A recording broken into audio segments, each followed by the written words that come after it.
Good evening. Welcome to the January 19, 2016 meeting of the Planning and Zoning Board for the City of Milford, Connecticut. May I ask everyone to please rise for the Pledge of Allegiance and a moment of silence.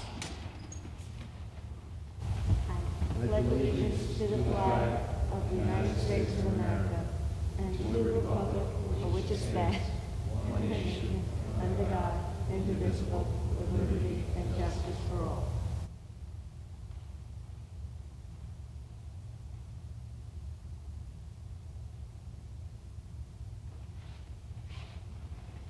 You do. Thank you.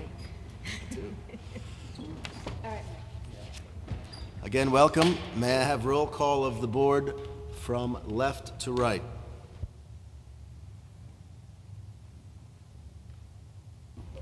Rich Lutz. Mike Dolan. Carl S. Moore. Scott Marlowe. Tom Nickel. Jim Quish. And I am Anthony Sutton. The first item on the agenda is two public hearings. Both are to close by February 23rd, 2016, and both expire on April 21, 2016. The first is 395 Orange Avenue. It's the petition of Ronald Wasmer for approval to create a two-lot re-subdivision on map 98, block 834, parcel 2, of which William Kivich is the owner. Mr. Wasmer? Evening. For the record, Ronald Wasmer, professional engineer, licensed land surveyor with an office at 158 Research Drive, Milford, Connecticut. I'm here representing the owner, William Kivich. This property has been in Mr. Kivich's family, and I'm not sure the exact date, but since like the 1950s. His parents lived on the small house just adjacent to the parcel that we're subdividing. The total parcel is just a little over 1.5 acres. It fronts on Orange Avenue, Stiles Street, and Burnt Plains Road. We're proposing two-lot subdivision in the R30 zone. The houses will front on Orange Avenue.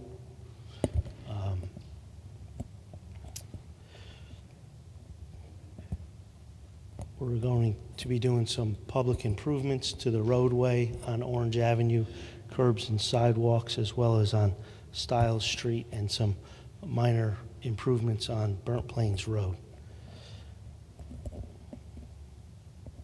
We've received favorable review from all the various departments. Homes will be served by public water and public sewer.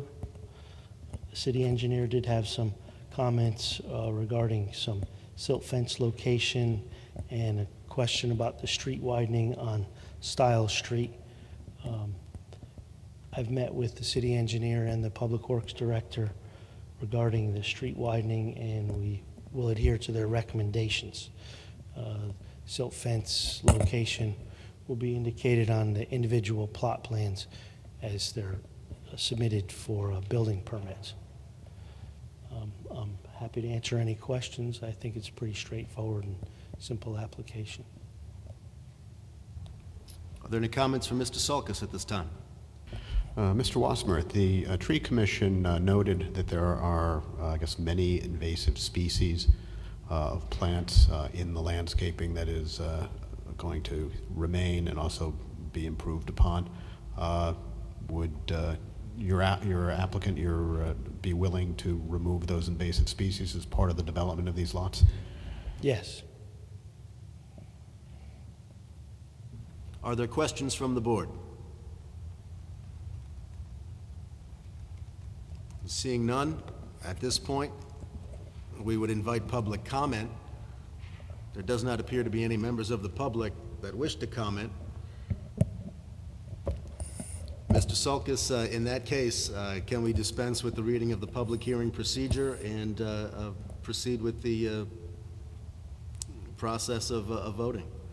Yes, just you have to close the public hearing, but before you do that, make sure that any board members who have any questions have been able to ask those questions.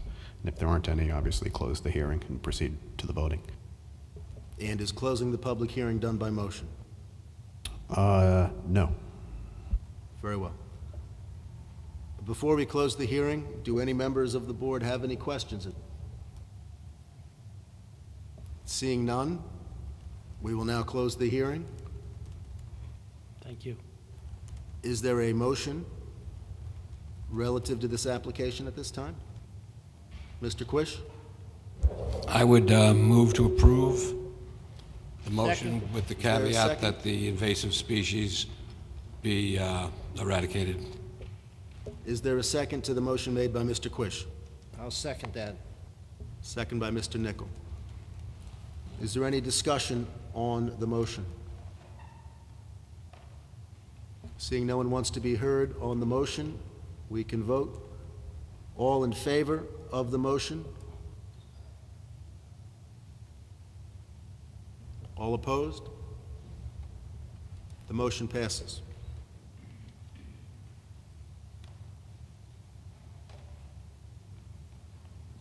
Next on the agenda is 8-10 Laurel Avenue, the petition of Thomas B. Lynch Esquire for approval to create a two-lot re-subdivision on map 13, block 142, parcel 4, of which Laurel Dunes LLC is the owner. Good evening, Mr. Lynch. Good evening, Mr. Chairman, members of the board. Just for the record, my name is Thomas Lynch. I'm an attorney with the law firm of Lynch, Trimbicki, and Boynton, and my office is located here in Milford at 63 Cherry Street. And I've had some good applications with you over the last couple of years, but I have to say this is probably going to be one of the more boring ones. This property, 810 Laurel Avenue, is in the Wildermere Beach section of Milford. And my client, Laurel Dunes LLC, its managing member, Roberta Peck, has owned the property since 2003. The prior board in 2003 granted a special exception to allow for the combination of actually four non-conforming lots on this property to construct two houses on one building lot. So what happened was in 2003, the two houses that you see if you've driven down to this property, they're two very large, beautiful waterfront Nantucket-style homes consisting of roughly 4,000 square feet each. There were two houses that were built on this property. And now what the client wants to do, now that it's 2015, he wants to have the ability, she and her husband want to have the ability to sell the property as separate homes. So what Ron Wasmer, who's also here with me tonight, has done with the plan, has proposed a two lots re-subdivision of the property. If you go to SB1 of the plans, it shows the layout with one lot. Each one of these lots consists of roughly 60, little over 6,000 square feet. One lot is 6,800 square feet. The other one is 6,100 square feet. And the property is actually located in the CDD2 zone, which is the commercial corridor district through all of Devon, coming from Bridgeport Avenue down to the center of Devon, and then another portion along East Broadway. And in that zone, it only calls for residential building lots to be only 2,000 square feet. So actually, each of these lots are some 3 times the size required under the zoning regulations for a building lot. So the proposed layout is to have the one house located 8 Laurel Avenue. It's some 200 feet of frontage on Laurel Avenue. And the second house, number 10, located behind it with an appendage that meets the zoning regulations for the frontage requirement on Laurel Avenue. And what Ron has also done on the last sheet is, again, laid out a proposed easement sequence so that the driveway that services 8 Laurel Avenue coming in will remain in the actual deeded portion of 10 Laurel Avenue that comes out to the street. And what it'll do, nothing will, it'll remain exactly the way it has been. It's just shown now as an easement to allow access to this particular house. And then also the existing utilities that service the rear residence is laid out in the red section that Ron has on the plans. There'll be no proposed construction whatsoever. Everything as you see as it exists right at this moment will remain. David had a very limited transmittal of the plans to departments for their review, an abbreviated list of the departments based on a normal subdivision review, and all the departments have come back obviously in favor of it because all of the construction has been done. It was done over 12 years ago. So really this was done as a legal technicality to create two separate building lots so that in the future each house could be sold on a separate building lot to a prospective purchaser. And that's it. If you have any questions, I can answer them. Ron's here as well. He did the plans. David submitted a staff memo to you, and he can go over that, but it's a pretty straightforward request. Thank you, Attorney Lynch. Mr. Sulkus, do you have comments at this time? No, I have nothing to add. Mr. Lynch did a fine job summing it up. Do any members of the board have questions at this time? Mr. Nichol. That number 8 is going to have a shared driveway with number 10, Yes. and that's all in the plan. That's the portion of the driveway as it comes in off of Laurel Avenue will veer to the left and service residence number 8, and that's exactly how it exists right now. They have the two houses share a driveway in the configuration that's laid out on the map.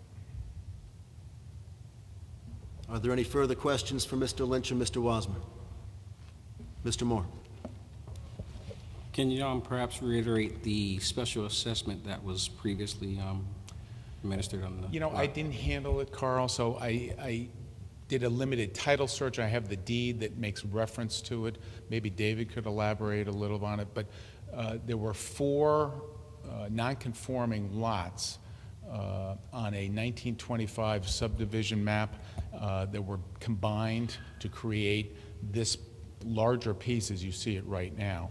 So I suspect that in that commercial zone there may have been some sort of a special exception to allow the residential use because the CDD2 zone is a commercial zone. David, if you have anything to add to that. The only thing I can add to that is at the time that was done, it was under our previous zoning regulations as well. So the CDD zone didn't exist at that time. That didn't come into effect till 2004. So in the end, no matter which book it was at the 2004 or prior to that, what's there now is what's there now, and that's what's before you this evening. I may also want to surmise that because the CDD2 zone came in after the construction of these houses, that it could have been that the combination of these lots were in a zone, like an R5 zone, where the setbacks and some of the other requirements that the R5 zone could have required were waived through an application for a special exception. Does anyone have anything further for Mr. Lynch? Mr. Lutz. If in the future these two houses wish to have their driveway coming in directly off the back as opposed to having a shared driveway, is there anything stopping them from doing that?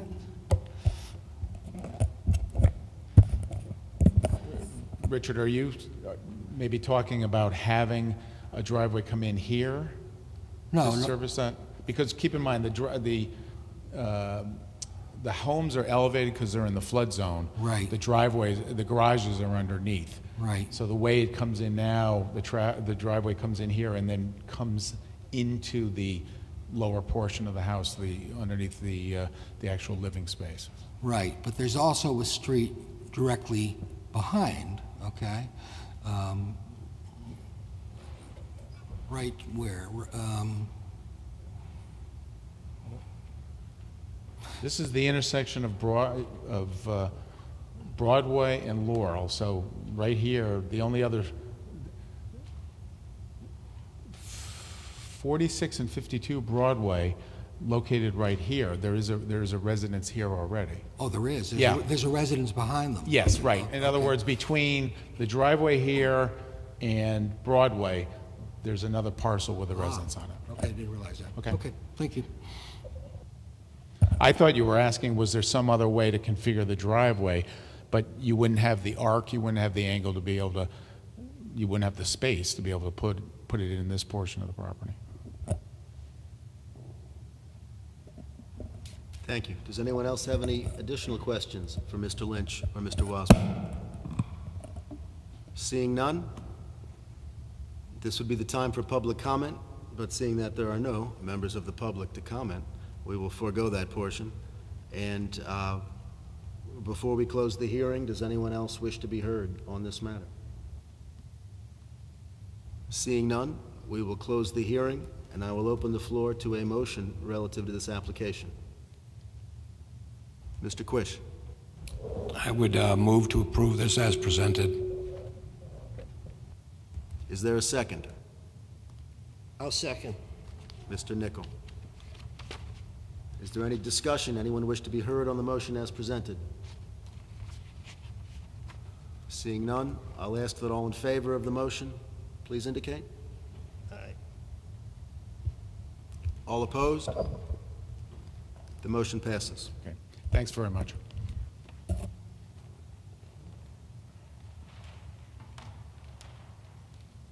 Our next agenda item is liaison reports. Is there anyone that has a liaison report? Seeing none, with this being the new year, Ed and I talked briefly at the last meeting about who would be liaisons to which boards we would need liaisons. So I would ask that if anyone has interest in being a liaison to a particular board or commission, to please let me know, and we can set that up. Mr. Quish. Yes, I'd like to sit on the Police Commission. Thank you. Anyone else?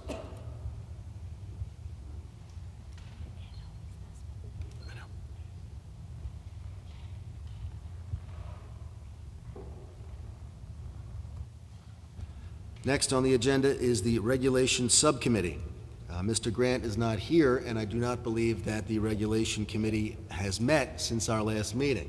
And the reason for that is that there are not currently enough members to have a quorum on the Regulations Committee. I would ask at this time, does anyone wish to volunteer to be part of the Regulations Subcommittee? That committee meets at 6:30.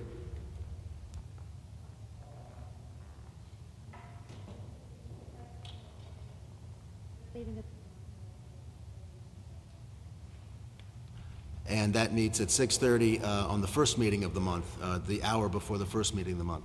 Mr. Lutz, you have an interest? Anyone else? Mr. Quish and Mr. Marlowe.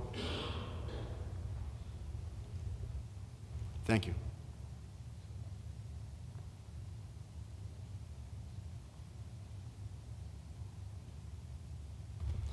The next agenda item is the approval of minutes. Ms. Leggett has advised that they are not quite ready yet, so we will address those at the next meeting, the minutes of the January 5, 2016 meeting.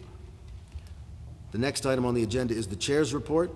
The only item that I have or point to raise is that we received additional documentation on the Grillo application when we arrived this evening, and that will be taken up at the second meeting in February. So you'll have those for your materials to review in preparation for that meeting.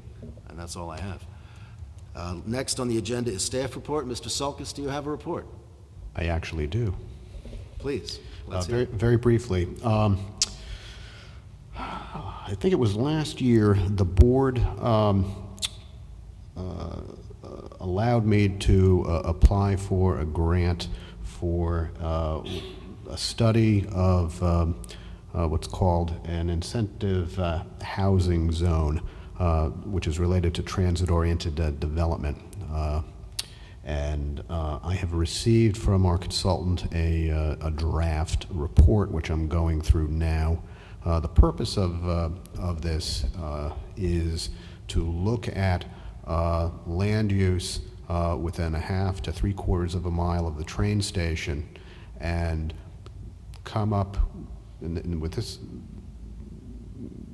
in this particular case, we'd be looking at a floating zone that would land within that 1/2 to 3/4 of a mile radius that would have regulations that would be different than what the current zoning is, that would allow for more affordable housing if it met these certain standards that would be part of this floating zone. So right now I'm going through what the consultant has come up with. But the goal would be to have the housing be on parcels, again, closer to all the things that we've talked about, which is transportation and downtown, with densities that would allow us to get higher point value, so we can at some point, have a moratorium, but also to provide this particular kind of housing, which is greatly in need, and to have it designed in a way that would be what you and everyone in town would like to see. So that's sort of where we're at. In doing this and in coming up with this floating zone and these regulations, it's just a proposal. If you don't like it, you don't have to do it. But we had this grant that we could explore it, and that's what we're doing. And I plan on having the consultant come down to give you a presentation and answer questions in the near future. Excellent. Thank you very much, Mr. Selkis.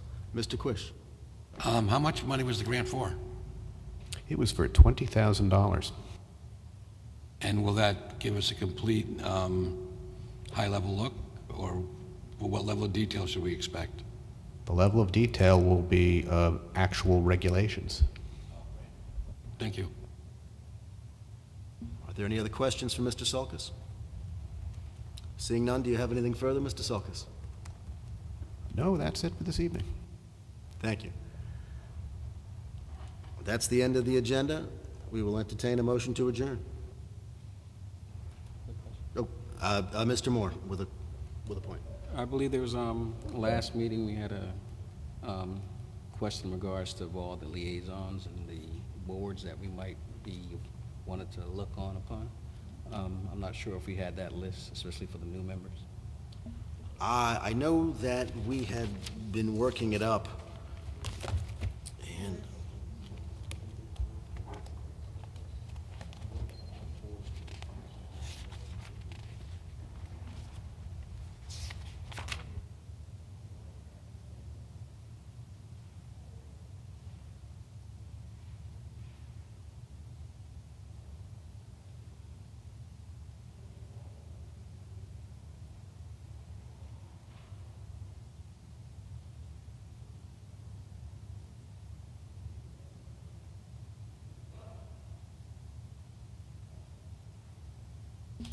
I don't have my note, but I do recall that we did discuss that there was the Police Commission, the Board of Aldermen, the Tree Commission, and I can't think of the others off the top of my head. There may be the Conservation Commission, but I'm not sure.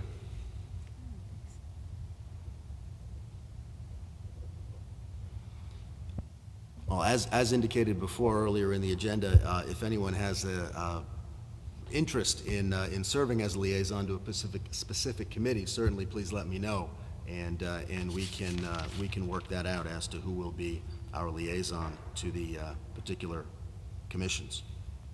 Mr. Chairman? Mr. Quish. Could we get an official list emailed to each person? Yes, we will have that done. Mr. Lutz. What are the roles? What's the responsibility if you're a liaison? What are you supposed to do? Mr. Selkis, would you field that one, please? Basically, you're not on the commission, but you're there just to observe. And if there's an issue that may ultimately make its way to this board, you would be in a position to say, well, during our public hearing portion of that proceeding, to say, I can report back that, during the police commission, there was they had a particular issue with this aspect or that aspect. Anything further? At this time, does anyone wish to make a motion to adjourn? Mr. Marlowe, is there a second? Mr. Dolan, motion passes, we are adjourned.